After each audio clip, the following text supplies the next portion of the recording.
Howdy everybody, Fidgetum here.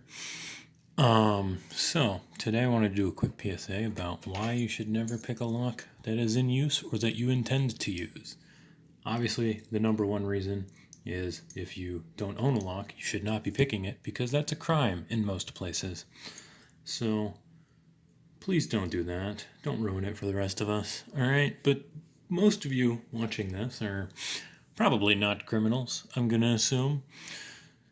So the real reason you don't want to pick a lock, say, that's on your front door, for example, because we've all been there when you first get started and you're like, ooh, I'm getting kind of good at this. I bet I could break into my own house. Or is that just me? It can't just be me. But anyway, you're like, I will pick the door on my front house. And 9 times out of 10, you can do that and it'll be fine. And I'm not advising you do that. I'm just explaining to you that why that 1 time out of 10, you will fuck yourself royally.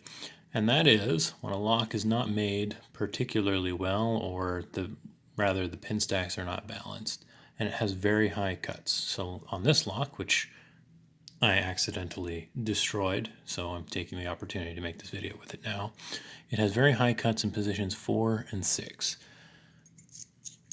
Right? So positions 4 and 6 are very high cuts. Now, very, very high cuts require very, very short pins, key pins rather. So this is the key pin for number 6. And if we put it in here into hole number 6, or chamber number 6, and if I can do that without dropping it, there we go. Can't even barely see it. It's in there so deep.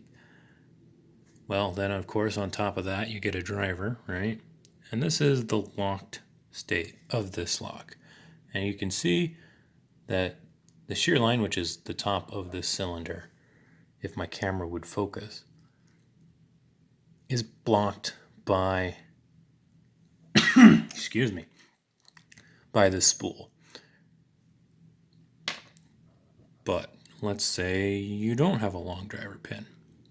What if your driver pin is very short, as is the case with this lock's trap pins? And this is what happened to me. Focus, Jesus. This little guy, this little spool, is a trap pin that drops in on this lock. When that happens, most locks don't have trap pins, but this can happen with regular drivers as well. And when that happens, when you get that high cut combined with a short driver, you get a pin that is basically at shear. But it's not at shear where it's supposed to be at shear. So if you were to stick the key in, it would lift the shear line between this pin and the key pin to the surface of this plug, right? And that's all good and fine. That's why you can pick locks and nothing bad happens most of the time.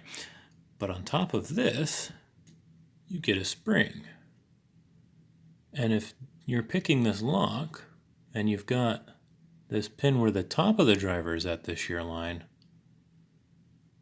then there's a chance that the spring is going to get caught in this chamber and torn up without you having to pick it. So you'll pick pins 1 through 5, and then the lock will open without you having touched 6. And when that happens, your springs sometimes will be fine, but sometimes will end up... And let me set this down before I lose that.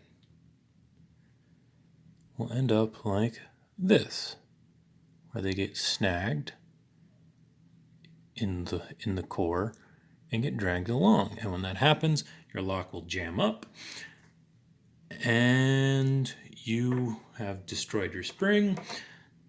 There's a good chance your lock is now no longer going to rotate all the way. So what's going to happen is you're going to rotate about, 45, 50, 60 degrees, whatever. And eventually that spring, which is now wedged between this surface and the inner surface of here, is eventually going to wedge between those two objects hard enough that you cannot turn this cylinder anymore. And at that point, you have a jammed up lock. If you're lucky, you'll be able to rotate it back to the lock position and maybe it'll be okay. But odds are your lock will never be the same because you will now have damaged not just that spring, if it would focus, but you will have damage to the core as well, and put these deep scratches and grooves in it. And of course, when you cut material out of here, it doesn't magically disappear. It has to go somewhere.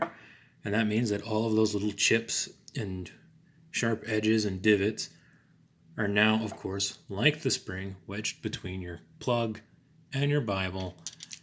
And then your lock is never going to turn smoothly ever again. And even if you take it apart, clean it up, it's still, like on this one, see how it kind of hangs up right there? It's never going to be quite the same, is what I'm saying. So that is why you should not pick a lock that you intend to use, because there's always a chance that it may not be made as well as you think it is, and you will destroy it. Now you may be asking, Connor, how do I prevent this from happening? Well, rule first, don't pick the lock on your front door, because as soon as you do that, guess what's going to happen? This. Rule 2, prior to picking the lock, you can take it apart. Now, of course, that does take some of the fun out of it, so most times you'll probably just gamble on breaking a lock, and most times you'll be fine.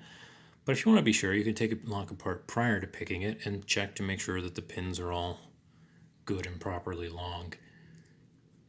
And if they are not, what you can do is just stick a master wafer on top of the driver. Not between the driver and the key pin, which is where you would normally see a master wafer, but on top of the driver.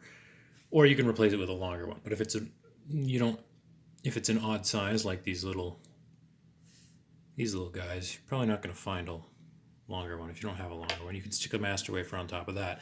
And that keeps the same awkward shear line right there, but will keep your spring from getting caught and destroyed and ruining everything. Which is what I plan on doing to this lock.